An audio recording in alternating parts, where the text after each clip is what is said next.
A very warm welcome to you all in my YouTube channel DPS tutorial classes. This is Divya and you are at the right place if you want to know about the physics of class 10th. If you like this video then please hit the bell icon and subscribe to my YouTube channel. Class 10th में हम लोग chapter number 5 जो study कर रहे थे that is electricity और last के classes में हमने इलेक्ट्रिक करंट और इलेक्ट्रिक सर्किट के बारे में जाना था और हम कुछ न्यूमेरिकल्स डिस्कस कर रहे थे। उसी न्यूमेरिकल के साथ आज हम कंटिन्यू करते हैं और इसी के साथ साथ आज हम एक नया टॉपिक भी स्टडी करेंगे that is electric potential and potential difference. तो चलिए स्टार्ट करते हैं with the numericals. If 1 mole of electron are being passed through a circuit every second, her second 1 mole of electrons किसी सर्किट से पास हो रहे हैं, then calculate the amount of charge flowing in 2 minutes through this circuit. तब उस time पे हमें calculate करना है कितना अमाउंट ऑफ चार्ज फ्लो करेगा 2 मिनट में उस सर्किट से। तो सबसे पहले ये चीज हम देखते हैं कि number of electrons in passing पर सेकेंड, हर सेकेंड में जितने नंबर ऑफ इलेक्ट्रॉन्स, कुछ इलेक्ट्रॉन्स हैं जो कि हमारे पास आउट कर रहे हैं हर सेकेंड पे, पर सेकेंड दिया हुआ है जैसे इसमें कि जो दिया हुआ है कि हमारा every second 1 mole of electrons pass out हो रहे हैं। तो नंबर ऑफ इलेक्ट्रॉन्स जो कि हर सेकेंड पास आउट हो रहे हैं वो हमारे कितने हैं 1 मोल, जो कि हमारा किसके इक्वल होता है 6.02 इंटू 10⁻23। 1 मोल में हमारे इतने होते हैं, 1 मोल की जो वैल्यू होती है वो हमारी इतनी होती है। तो मतलब नंबर ऑफ इलेक्ट्रॉन्स जो पर सेकेंड पास आउट हो रहे हैं वो हमारे 6.02 इंटू 10⁻23 हो जाएगा। अब हर सेकेंड इतने पास हो रहे हैं तो 2 मिनट्स में कितने सेकेंड्स होते हैं 120 सेकेंड्स होते हैं। तो नंबर ऑफ इलेक्ट्रॉन्स जो हमारे 120 सेकेंड में पास आउट हो रहे हैं इसमें हम 120 को मल्टीप्लाई कर देंगे तो हमें पता चल जाएगा नंबर ऑफ इलेक्ट्रॉन्स 120 सेकेंड में कितने पास आउट हो रहे हैं। तो वो हमारा हो जाएगा 7.22 इंटू 10⁻25। ये हमारे नंबर ऑफ इलेक्ट्रॉन्स हो जाएंगे। अब हमें फाइंड आउट क्या करना है, calculate the amount of charge, हमें चार्ज फाइंड आउट करना है जो कि फ्लो करेगा 2 मिनट में इस सर्किट से। तो इस सर्किट से 2 मिनट में कितने नंबर ऑफ इलेक्ट्रॉन्स फ्लो कर रहे हैं हमारे, ये हमने कैलकुलेट कर लिया 7.22 इंटू 10⁻25। तो ये हमारा क्या हो जाएगा नंबर ऑफ इलेक्ट्रॉन्स हो जाएंगे, नंबर ऑफ इलेक्ट्रॉन्स है ये। अब एक इलेक्ट्रॉन का चार्ज कितना होता है 1.6 इंटू 10⁻19 एक इलेक्ट्रॉन का चार्ज होता है। हमने कैलकुलेट कर लिया कि 2 मिनट में कितने number of electrons pass out हो रहे हैं, तो वो हमारे 7.22 इंटू 10⁻25 हो गया। अब हमको टोटल चार्ज पता करना है, तो टोटल चार्ज जो हमारा हो जाएगा Q is equal to N ही होता है। एन जो नंबर ऑफ इलेक्ट्रॉन है वो हमारा ये है और एक इलेक्ट्रॉन पे चार्ज है वो हमारा ये है। टोटल चार्ज हमारा निकल के आ जाएगा 1.15 इंटू 10⁻7 कूलम। नेक्स्ट क्वेश्चन है an electric bulb draw a current of 0.5 ampere when the voltage is 220 volt. Calculate the amount of charge flowing through it in 10 minutes. Current हमें दिया है, वोल्टेज हमें दिया है, टाइम जो हमारा है जो 10 मिनट है उसको हम सेकेंड्स में चेंज करेंगे तो 10 इंटू 60 कर देंगे जो कि हमारा 60 सेकेंड्स हो जाएगा। अब हमें फाइंड आउट क्या करना है, अमाउंट ऑफ चार्ज पता करना है। तो Q is equal to I T होता है, हम लोगों ने फॉर्मूले में स्टडी किया था। I की वैल्यू हमें दी हुई है और T की वैल्यू हमें दी हुई है। यहाँ पे हमें वोल्टेज तो दिया हुआ है पर हमें वोल्टेज का कोई काम नहीं है। तो करंट हमारा हो जाएगा 0.5 I की जगह और T हमारा हो जाएगा 600। तो हमारा चार्ज हो जाएगा वो हमारा हो जाएगा 300 कूलम। नेक्स्ट क्वेश्चन है an electric iron draw a current of 1 ampere, current हमें 1 एम्पियर दी है when the voltage is 200 volt, voltage जो हमें दिया हुआ है वो 200 वोल्ट्स दिया हुआ है। Calculate the amount of electric charge and number of electrons flowing through it in 1 minute. हमें चार्ज फाइंड आउट करना है और नंबर ऑफ इलेक्ट्रॉन्स हमें फाइंड आउट करना है जो कि 1 मिनट पे फ्लो कर रहे हैं। अब हमें आई तो पता है 1 एम्पियर, 1 मिनट पे फ्लो कर रहे हैं तो 1 मिनट में हमारे कितने सेकेंड्स होते हैं 60 सेकेंड्स होते हैं। और हमें फाइंड आउट क्या करना है, number of electrons find out करना है और चार्ज फाइंड आउट करना है। चार्ज जो हमारा होता है Q होता है, Q is equal to I T होता है। तो आई हमारा यहाँ पे 1 है, T हमारा 60 है, तो उसके अकॉर्डिंग हमारा चार्ज जो हो जाएगा जो कि हमारा Q है वो हमारा कितना हो जाएगा 60 कूलम हो जाएगा। अब Q is equal to N E होता है, एक और हम फॉर्मूला जानते हैं तो Q की वैल्यू हमें यहाँ से मिल गई है, इलेक्ट्रॉन के ऊपर जो चार्ज होता है वो हमें पता ही है, नंबर ऑफ इलेक्ट्रॉन्स हमको पता चल जाएगा क्योंकि हमको यहाँ पे क्या पता करना है, calculate the amount of electric charges पता करना है, मीन्स हमें नंबर ऑफ इलेक्ट्रॉन पता करना है, नहीं sorry, calculate the amount of electric charge हो तो हमारा Q हो गया ना, Q हो गया, एंड नंबर ऑफ इलेक्ट्रॉन्स पता करना है तो Q is equals to NE होता है, N is equals to Q upon E हो जाएगा, Q हमारा 60 हो जाएगा, E हमारा 1.6 इंटू 10⁻19 हो जाएगा। जब हम इसको डिवाइड आउट करेंगे तो N जो हो जाएगा, जो कि हमारा नंबर ऑफ इलेक्ट्रॉन्स है, वो हमारा 3.75 इंटू 10⁻20 इलेक्ट्रॉन्स हो जाएगा। Next question है, an electric appliance draw a current of 0.5 ampere when the voltage is 200 volt. Calculate the amount of charge flowing through it in 1 hour. अब I हमें पता है 0.4 एम्पियर है, एक आवर में कितना चार्ज फ्लो कर रहा है हमें ये पता करना है। तो टाइम हमारा क्या हो जाएगा, 1 आवर में हमारा कितने सेकेंड्स होते हैं, 3600 सेकेंड्स होते हैं, और हमें चार्ज पता करना है तो Q इज इक्वल टू हमारा IT होता है, I की वैल्यू हमें पता ही है, T की वैल्यू हमें पता ही है।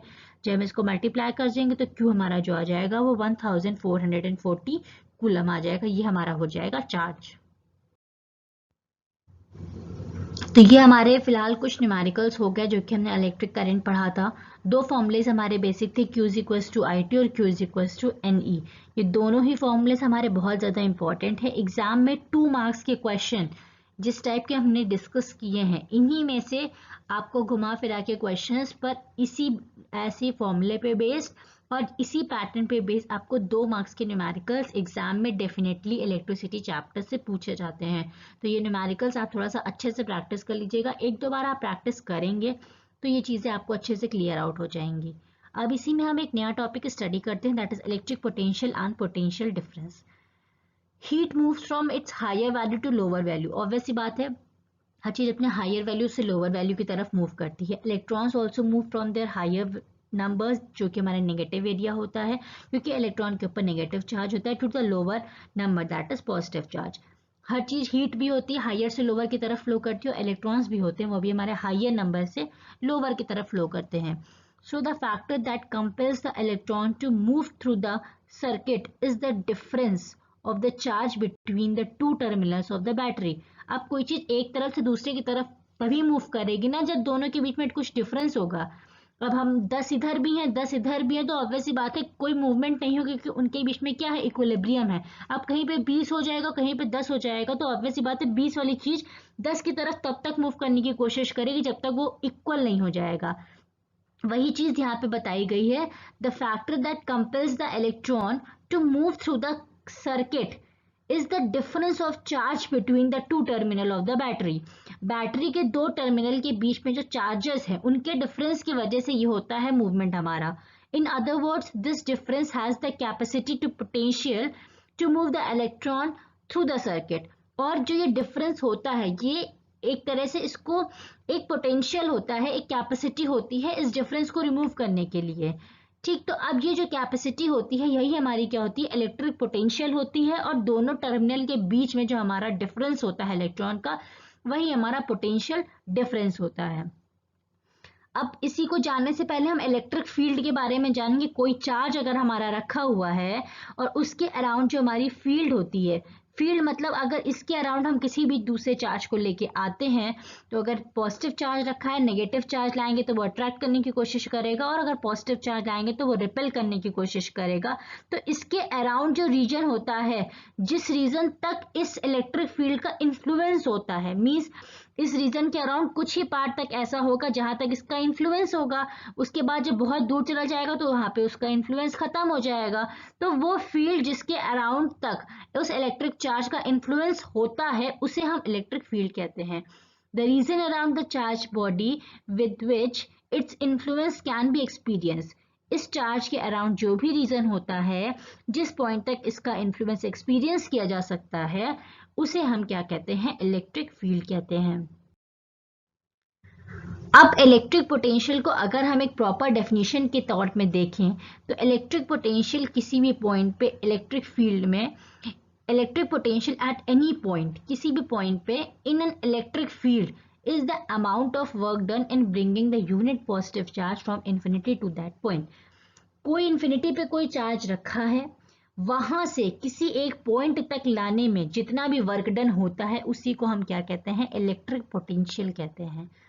फिर से देख लेते हैं, electric potential at any point, किसी भी पॉइंट पे, सपोज जैसे ये पॉइंट है तो इस पॉइंट पे जो इलेक्ट्रिक पोटेंशियल होगा उसे हम किस तरीके से डिफाइन करेंगे। अब ऑब्वियस सी बात है, यहाँ पे चार्ज रखा होगा तो उसके अराउंड कुछ इलेक्ट्रिक फील्ड होगी, तो electric potential at any point in an electric field, अब इलेक्ट्रिक चार्ज रखा हुआ है तो यहाँ पे उसका इलेक्ट्रिक फील्ड भी डेवलप हो जाएगी। और जो इलेक्ट्रिक पोटेंशियल होता है वो क्या होता है, अमाउंट ऑफ वर्क डन, कितना काम किया गया किस काम में, bringing a positive charge from infinity to that point. हम किसी भी पॉजिटिव चार्ज को कहीं बहुत दूर इन्फिनिटी से उस पॉइंट तक लेके आए तो वो जो लाने में जितना भी वर्क डन किया गया है उसे हम क्या कहते हैं, इलेक्ट्रिक पोटेंशियल कहते हैं। अब इसी के साथ साथ लगा हुआ हमारा पोटेंशियल डिफरेंस आ जाता है। पोटेंशियल डिफरेंस और इलेक्ट्रिक पोटेंशियल में खाली इतना ही डिफरेंस है कि जो भी काम हम करते हैं किसी चार्ज को इन्फिनिटी से किसी पॉइंट पे लाने के लिए, वो हमारा इलेक्ट्रिक पोटेंशियल होता है। और कोई भी वर्क जो भी हम परफॉर्म करते हैं एक पॉजिटिव चार्ज को एक पॉइंट से दूसरे पॉइंट पे ले जाने के लिए, मतलब जैसे मैंने आपको बताया था ना कि अभी दोनों के बीच में डिफरेंस होता है, अब डिफरेंस होगा तभी वो हायर से लोअर की तरफ जाने की कोशिश करेगा और तब तक जाने की कोशिश करेगा जब तक वो इक्वल नहीं हो जाएगा। तो पोटेंशियल डिफरेंस जो होता है वो यही होता है कि हमको ज्यादातर जो है वो पोटेंशियल डिफरेंस के बारे में ही स्टडी करना है, आगे जो भी हमें कॉन्सेप्ट लेके चलने हैं वो सारे हमारे पोटेंशियल डिफरेंस को ही लेके होंगे। तो पोटेंशियल डिफरेंस में खाली ये होता है, पोटेंशियल डिफरेंस किसी दो पॉइंट के बीच में होता है इलेक्ट्रिक फील्ड में, और इसको हम इस तरीके से डिफाइन करते हैं कि अमाउंट ऑफ वर्क डन, कितना अमाउंट ऑफ वर्क डन लगा है in bringing a unit positive charge from one point to another, इस पॉइंट से इस पॉइंट तक लाने में कितना वर्क डन हुआ है उसी को हम क्या कहते हैं, पोटेंशियल डिफरेंस कहते हैं। अब वो कॉन्सेप्ट आपको अच्छे से क्लियर हो गया, इसके पहले वाले में जो मैंने आपको बताया था कि हायर से लोअर की तरफ ले जाते हैं, तो हायर से लोअर की तरफ जो हम ले जा रहे हैं वो ले जाने की जो हमारी क्षमता होती है वो हमारी क्या होती है, इलेक्ट्रिक पोटेंशियल होती है। अब उस क्षमता को हमने एक तरह से यहाँ पे डिफाइन किया कि इन्फिनिटी से हम किसी चार्ज को अगर किसी पर्टिकुलर पॉइंट पे लेके आ रहे हैं तो जितना भी वर्क डन किया जा रहा है, मतलब जितनी भी कैपेसिटी उसकी लग रही है वो हमारी क्या होगी, इलेक्ट्रिक पोटेंशियल होगी। और पोटेंशियल डिफरेंस होता है किसी दो टर्मिनल के बीच में, दो पॉइंट्स के बीच में, कि एक पॉइंट से दूसरे पॉइंट तक किसी पॉजिटिव चार्ज को ले जाने में जितना भी वर्क डन लगता है वो हमारा क्या होता है, पोटेंशियल डिफरेंस होता है। एसआई यूनिट इलेक्ट्रिक पोटेंशियल की जो होती है वो हमारी वोल्ट होती है, यही हमारी इलेक्ट्रिक पोटेंशियल की भी यही होती है और हमारी पोटेंशियल डिफरेंस की भी यही होती है। तो होप सो आपको ये अच्छे से क्लियर हो गया होगा, फिर से रिवाइज करा देते हैं। Electric potential at any point in an electric field is the amount of work done in bringing the unit positive charge from infinity to that point। और potential difference जो होता है, potential difference between the two point in electric field is defined as the amount of work done in bringing a unit positive charge from one point to another. और potential difference जैसा कि मैंने आपको बताया कि चार्ज को एक point से दूसरे पॉइंट पे लाने को जितना वर्क डन हो रहा है उसी को हम पोटेंशियल डिफरेंस कहते हैं। तो पोटेंशियल डिफरेंस का जो फॉर्मूला हो जाता है वो वर्क डन अपॉन चार्ज हो जाता है और इसकी जो यूनिट हो जाती है वो हमारी वोल्ट हो जाती है। अब ये हमारा पोटेंशियल डिफरेंस, आपको जो आगे तक कंटिन्यू करना है वो हमारा पोटेंशियल डिफरेंस अब पता होना चाहिए क्योंकि यही चीज आगे कंटिन्यू होती है हमारी। और पोटेंशियल डिफरेंस का ये जो फॉर्मूला है बहुत ही ज्यादा इंपॉर्टेंट फॉर्मूला है, इसी के बेसिस पे एग्जाम्स में भी 2 मार्क्स के न्यूमेरिकल्स भी पूछे जाते हैं और अभी हम आगे के क्लासेस में इसके कुछ न्यूमेरिकल्स भी डिस्कस करेंगे। तो ये हमारा हो गया electric potential and potential difference. अब जैसा कि मैंने आपको बताया है इसकी जो यूनिट होती है वो क्या होती है, वोल्ट होती है। तो 1 वोल्ट जो होता है is the potential difference between the two point in a current carrying conductor when 1 joule of work is done to move a charge of 1 coulomb from one point to another. 1 volt जो होता है वो हमारा क्या होता है, potential difference किसी भी दो पॉइंट्स के बीच में जिसमें करंट हमारा फ्लो कर रहा है, जो करंट कैरिंग कंडक्टर है। क्या होता है कि मतलब जो वर्क डन है वो हमारा 1 जूल अगर वर्क डन हो रहा है किसी 1 कूलम चार्ज के द्वारा एक पॉइंट से दूसरे पॉइंट पे ले जाने के लिए, अगर एक पॉइंट से दूसरे पॉइंट तक हम किसी चार्ज को ले जा रहे हैं तो चार्ज जो हमारा है वो हमारा 1 कूलम का है और जो वर्क डन हमारा हो रहा है वो 1 जूल है। तो वो हमारा किसके इक्वल हो जाएगा, 1 वोल्ट के इक्वल हो जाएगा। इसको हम इस तरीके से रिप्रेजेंट कर सकते हैं, 1 volt is equal to 1 joule upon 1 joule per coulomb. तो ये हमारा हो गया। इसके बाद हमारा आता है वोल्ट मीटर। वोल्ट मैंने इसके पहले वाली क्लासेस में आपको एमीटर के बारे में डिस्कस किया था कि एमीटर जो होता है बेसिकली वो किसी भी सर्किट में करंट को मेजर करने के लिए होता है और इसको हमेशा हम सीरीज में कनेक्ट करते हैं, ठीक है। अब हमारा वोल्ट मीटर एक अनदर इंस्ट्रूमेंट होता है। वोल्ट मीटर का बेसिकली क्या होता है कि ये potential difference means voltage, potential difference को हम अपनी नॉर्मल मतलब इसमें कहें तो हम इसको वोल्टेज भी कह सकते हैं कि वोल्टेज हाई लो मतलब होता है ना, तो उस हिसाब से हमारा ये पोटेंशियल डिफरेंस को हम एक प्रॉपर टर्म अगर दें फिजिक्स में तो ये हमारा वोल्टेज से भी हम इसको रिप्रेजेंट कर सकते हैं। तो potential difference is measured by the means of an instrument called as a volt meter. Volt meter वो इंस्ट्रूमेंट होता है जिसके थ्रू हम पोटेंशियल डिफरेंस को मेजर करते हैं। Volt metre is always connected in parallel across the two point where the potential difference is to be measured. अब जैसे ये रेजिस्टेंस है, ये रेजिस्टेंस का हमारा साइन होता है, इसके बीच में यहाँ पे कुछ और पोटेंशियल वोल्टेज होगा। अब इतना रेजिस्टेंस है, इतना रेजिस्टेंस से आगे आगे मूव करेगा तो यहाँ उसका कुछ वोल्टेज कम हो जाएगा। अब ऑब्वियस सी बात है अगर कोई पर्सन एक जगह खड़ा है उसके बाद उसको आगे मूव करना है और आगे बहुत ज्यादा हिंड्रेंस है मतलब कोई ऑब्स्टिकल है या कोई उसको रोकने वाला है या उसको फाइटिंग करके आगे बढ़ना है, तो फाइट करेगा तो उसकी कुछ एनर्जी लॉस होगी, लॉस करने के बाद आगे पहुंचेगा तो उस पॉइंट पे और पहले वाले पॉइंट पे एनर्जी का कुछ डिफरेंस होगा। सुबह मॉर्निंग में इंसान के पास एनर्जी बहुत ज्यादा होती है, पूरे दिन वो वर्कआउट करता है तो उसके बाद उसकी एनर्जी कुछ डाउन हो जाती है। तो इस पॉइंट पे जब था, सपोज हम यहाँ से मेजर कर लेते हैं, इस पॉइंट पे था तो इस पॉइंट पे इसके पास फुल एनर्जी थी, जब ये इतना रेजिस्टेंस क्रॉस करके यहाँ पे आया तो इसकी एनर्जी कुछ डाउन हो गई। मींस यहाँ पे और यहाँ पे वोल्टेज कुछ और था, यहाँ पे वोल्टेज कुछ और हो जाएगा। तो वोल्टेज जो वो ड्रॉप हुआ मींस यहाँ से यहाँ तक आने में जो वोल्टेज ड्रॉप हुआ वो हमारा ये पोटेंशियल जो वोल्ट मीटर होता है वो इसको मेजर करता है और ये हमेशा हमारा सीरीज में कनेक्ट किया पैरेलल में कनेक्ट किया जाता है, सीरीज में हमारा एमीटर कनेक्ट किया जाता है। अभी हमारे कुछ डिफरेंसेस हो गए एमीटर और वोल्ट मीटर के। Ammeter is used to measure the amount of current in the circuit and volt meter is used to measure the amount of potential difference between the two point in the circuit. Ammeter is always connected in series और volt meter is connected in parallel with the component across which the potential difference can be measured. अभी मैंने आपको बताया दोनों के बीच के difference को major करने के लिए वोल्ट मीटर को हम पैरेलल में कनेक्ट करते हैं। सीरीज में मतलब उसी के साथ कनेक्ट करना, पैरेलल मींस उसके अक्रॉस कनेक्ट करना। An ammeter has a very low resistance, इसका जो रेजिस्टेंस होता है, इसमें जो रुकावट होती है वो बहुत कम होती है। So that on connecting it in the circuit there is negligible change in the circuit resistance, और बहुत ही लो हमारा रेजिस्टेंस होता है एमीटर में। इस वजह से अगर हम इसको सर्किट के साथ कनेक्ट कर देते हैं सीरीज में तो इसमें कोई ज्यादा इफेक्ट नहीं पड़ता है, इसीलिए हम इसको सीरीज में कनेक्ट करते हैं। पर जो वोल्ट मीटर होता है इसका जो रेजिस्टेंस होता है वो बहुत ज्यादा हाई होता है। जब बहुत ज्यादा रेजिस्टेंस हाई होगा तो अगर हम इसको सीरीज में कनेक्ट कर देंगे तो ऑब्वियस सी बात है उसमें शॉर्ट सर्किटिंग हो जाएगी, आगे करंट हमारा पास आउट नहीं कर पाएगा। This is because the high resistance in the parallel combination can only a very small negligible change in the circuit resistance, और इसीलिए हम इसको पैरेलल में कनेक्ट करते हैं, क्योंकि अगर हम पैरेलल में कनेक्ट करेंगे तो कोई भी ज्यादा इफेक्ट रेजिस्टेंस पे, सर्किट के रेजिस्टेंस पे कोई भी ज्यादा इफेक्ट नहीं पड़ेगा।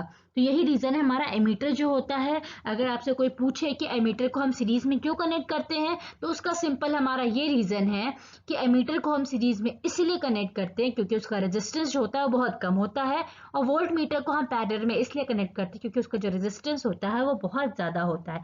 अब इस सीरीज और पैरेलल जो हमारा कनेक्शन है इसको जब हम आगे की क्लासेस में series and parallel connection study करेंगे तो वो आपको ज्यादा अच्छे से क्लियर आउट हो जाएगा।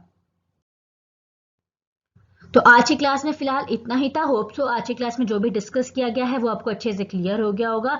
मेरी आप सबसे रिक्वेस्ट है कि वीडियो को आप एक दो बार वॉच कर ले, जिससे जो भी न्यूमेरिकल्स डिस्कस गया है वो भी आपको अच्छे से क्लियर हो जाए और इलेक्ट्रिक पोटेंशियल और पोटेंशियल डिफरेंस का टॉपिक भी आपको बहुत अच्छे से क्लियर हो जाए।